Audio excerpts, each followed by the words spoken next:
Go ahead and start. Obviously, we ran into a really good football team today. Give them a lot of credit. When you play teams like this, especially on the road, your margin for error is very, very small. We made a lot of mistakes. They took advantage of those mistakes, capitalized on them, and you just can't do that against good teams. Disappointing. We were hoping that we could come and play a better football game. We didn't. We'll get back home, review the tape, and move on and get ready for our next one against Kansas next week. So with that, I'll go ahead and open it up for questions. We'll know tomorrow. From what he says, he's fine. But we got to get back home, evaluate him tomorrow, and then find out what exactly happened. Do you regret the play call? 67 yards away from a touchdown, 39, 22 seconds left. You had taken a couple of hits earlier. Do you regret that play call? I wish I would have taken a timeout. Didn't. We had a quick pass call. We got to protect, and unfortunately, it didn't work out. But should have taken a timeout. Did you guys just let Bosa be one-on-one too many times? It seemed like he broke free a lot. He's a pretty good player.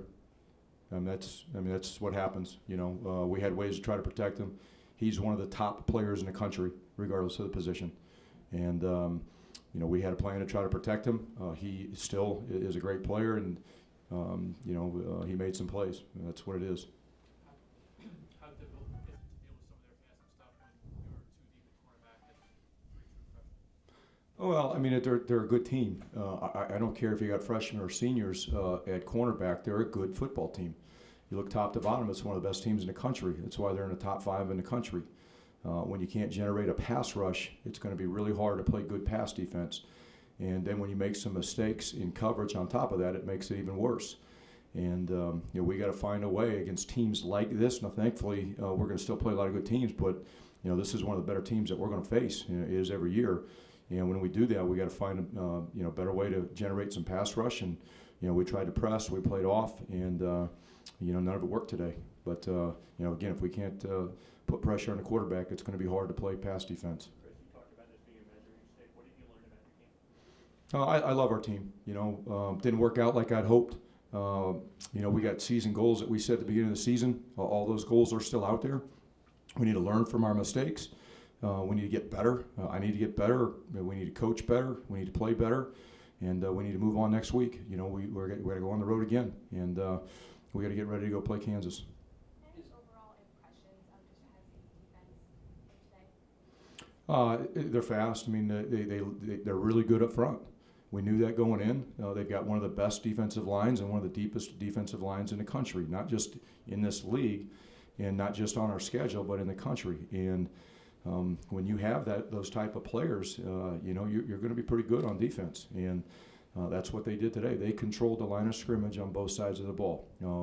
Watching film on these guys from last week, we knew their offensive line was really good. It was going to be one of the best that we played.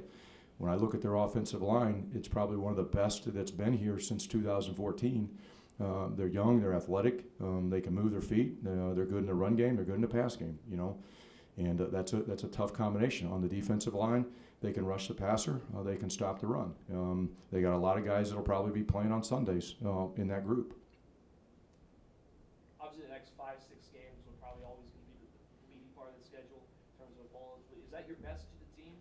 You have to put this past and realize that the next 5-6 weeks are kind of.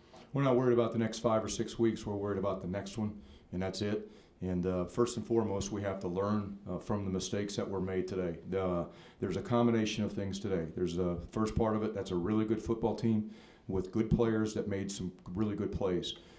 That's a really good football team that we made mistakes against. We have to figure out the mistakes that were made and why and get them fixed. And then our sole focus is on next week and going out and trying to play better and get a victory next week. I know it might be early to evaluate this, but has Art been hit too much in the first 6 quarters that he played? Anytime a quarterback gets hit, it's too much. And, I think we've talked a lot about this in terms of pass game. If you can't protect the quarterback, it's going to be hard. The game one, we played a defense that we really weren't sure what they were going to do. And early in that game, they did some things where they got to the quarterback. We figured it out and cleaned it up. This game that's a talented football team we just played against. And there's a combination of things. There's some routes that have to be run better. We have to be able to get open. They pressed us all day, and we struggled to get open. There were some routes that we didn't necessarily run right. Where a young offensive wide receiver group, and we have to get better at that position, and we've got to get better there in a hurry. And the quarterback still has to get rid of the ball faster. So there's a combination of things. It's not just one position. It's not one thing. When you talk about pass offense or run offense, it's called team offense. And all pieces of the puzzle, when you talk about the pass game, have to get better. Take two more questions. To be clear, regarding our, when he goes back to the locker room, do you do x-rays? I mean, what gives you a little bit of confidence that he's going to be okay? Well, I just listen to our medical staff. I'm not trying to be a doctor. He tells me he feels fine, but until they get him back and they get a chance to evaluate him back at home, I couldn't tell you. I'm not trying to evaluate him. I'm going to listen to the medical staff. We've got an outstanding medical staff, and they'll do what's in the best interest of Art. If he is hurt and he can't play, is it at least comforting knowing that you have a fifth-year kid who started Big Ten games if he has to be pressed into action? Oh, absolutely. I mean, I've said this at the beginning all along through training camp. I'm pleased with the overall quarterback position. This was a big game for Art to go on the road and play in, and we'll evaluate the tape and see how he did. But we always know that Gio is there as a fifth-year guy that's played a lot of football that can go in just like he did today and play. Were you pleased with what Art showed you before he got hurt in terms of, I know you haven't watched the film, but handling the huddle, I think you seem to have command of the huddle, handling everything? I got to watch the film. I mean, we went into halftime, what was it, 35-0, so there wasn't a whole lot that we were pleased about in the first half. And that's not just one player or one position, that's the whole football team. So to be able to say right now, until I watch the film, that we're really pleased with any position, it's still early to tell that. Got to go back and evaluate it and see what the good things were. Thanks, Coach. Yep, thank you, guys.